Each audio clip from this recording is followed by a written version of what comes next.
I like that. Oh, good. Good questions, some bad questions. Look, one more than the other. Let's have a look at Saturday afternoon. It's at Metricon Stadium. It's the Gold Coast Suns versus the Western Bulldogs. Well, boys, here he is. He's on now. Well, he's on one now. If I know anything, do you about Gold Coast? Yeah. They are very similar to my muck. They're just cum. That's it. Gold Coast cum. That's what I think when I hear them, because they are playing like just gooey. You realise they won on the weekend, and they won the week before. They won 2 in a row. Doesn't matter because they're going to come up against the doggies, and they're going to look exactly like my muck's name. I give them a big. Can I put an embargo on speaking to Desmond for the next 4 years? Nah, because I tell you, lie. It's all fun and games, getting some sneaky wins here and there, coming up against the doggies off of a loss. Doggies are going to mash them into mashed potatoes, mate. That's an intelligent comment. That's all my entire thing, basically. The Dogs are going to lay waste here. I don't actually think Doggies look that good. They're going to be pissed. They are going to be absolutely ropeable that they lost that game.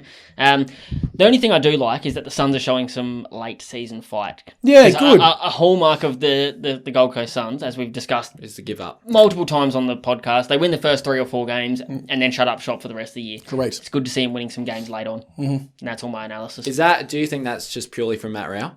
Not purely from Matt Rao, but do you think like he has been a big... No, I think the big impetus has been Tony Cochrane and all the outside noise saying, well, should this team even have a license? They shouldn't even be here. Yeah. When your own CEO is out in the media saying, our team's a bag of shit, then that pretty much sends a rocket up. And Matt Rao has been very ordinary. Middling. You know, I feel like they're just saying, get out there, do what you got to do, get back into the swing of things blow again, the cobwebs out. and then he'll go ham next year. I just think they just look like they're playing like a team. Yeah, Took Miller has been a big. Obviously, you talk about him every week. But Chonk Miller, far out. Greenwood out hurts. Big rip. Big RIP. Again, funeralistic themes. Was it here. ACL? I can't actually MCL and medial. So that's something, but that's like having to eat a spoonful of shit instead of an entire bowlful. Really, it still tastes bad, but it's just not as much. Fiorini looks interesting. If you're a Suns fan, get keen for the rebirth of Fiorini in the middle. Had 2 pretty good games in there. I expect that trend will continue because he's playing for a contract right now. The Dogs. Don't be surprised if Ugle-Hagan gets dropped this week. I wouldn't be surprised at all. 7 touches, 1 mark, no goals. Weren't we so glad we waited for that? His records are... It's almost like... Well, he's not going to request a trade now, is he? It's almost like Bevo knew what he was doing, making him wait. Yeah. Because he literally delivered nothing. Yeah. See Jamara. Do you see Jamara? Quite clearly was not ready to be Get back on TikTok with Mia. Sit there. Stay there. Go Mia.